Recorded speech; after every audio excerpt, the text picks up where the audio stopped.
I'm very sorry. I messed up big time. In Ryan's World movie, Aiden successfully gets Dan out of the magical contraption, um, and before Ryan gets back, and he doesn't need the magical goop, so he puts it in his pocket and like save that for a rainy day. So that gets us up to speed, and um, yeah, so Aiden and Ryan go to this comic book store. They ride their bikes, but it's like they've never been there before. I don't know if it's a new store or if they just don't get out much. It looks like it's right down the street, but they go to this hip hopping comic book store and go in and look around. And there's this counter guy working there. That's what they call him, guy.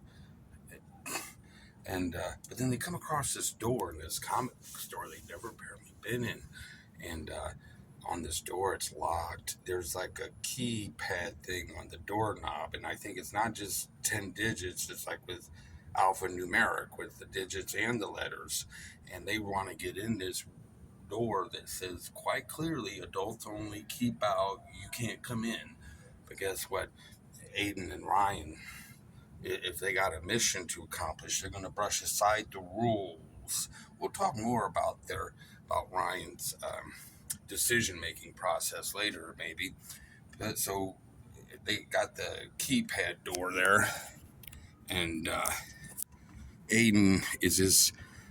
So there's like 26 plus 10, so 36 buttons on this thing, and Aiden's there just randomly hitting numbers because they want to get into the top secret comic book store door that they're not supposed to go in. And she's just randomly hitting numbers as though that's going to work.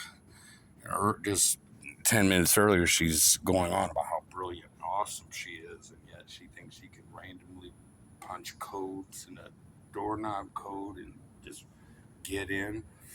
But anyway, so the alarm starts going off because she's beep, beep, beep, beep, beep, trying to get in the door. And it's like, wow, wow, wow. Uh,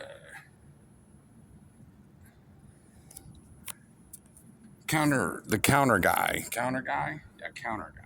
By the way, he's got a name that's Clark.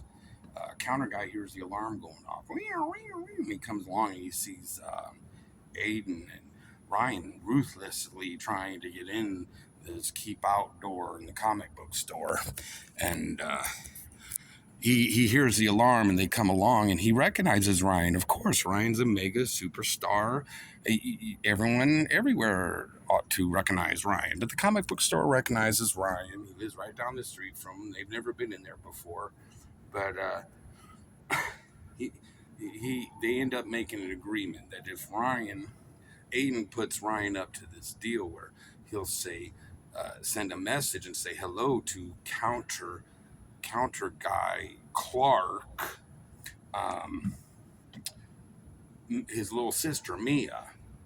And this is a movie about little sisters, big brothers and little sisters. It really does have a very important message if you're willing to stick it through and get through all the stuff. But so yeah, they make an arrangement where Ryan will make a video saying hi to Mia, counter guy Clark's little sister. They don't know her name or anything because they're talking back and forth. So counter guy Clark lets them into the off limits comic book room because Ryan kind of agreed to send a message to counter guy Clark's sister. And so they get in, they look around, and they have lots of fun things to see. Like, oh, there's duct tape comics when Aiden picks up duct tape comic book. She can't let it down. Duct Tape Man. That's it. Superheroes, comic books, Duct Tape Man. And then you have a skunk smells man or skunky man or something. It's a scratch and sniff comic book. And oh, look, check this out. And then they scratch it. And pew, it smells. Skunk man.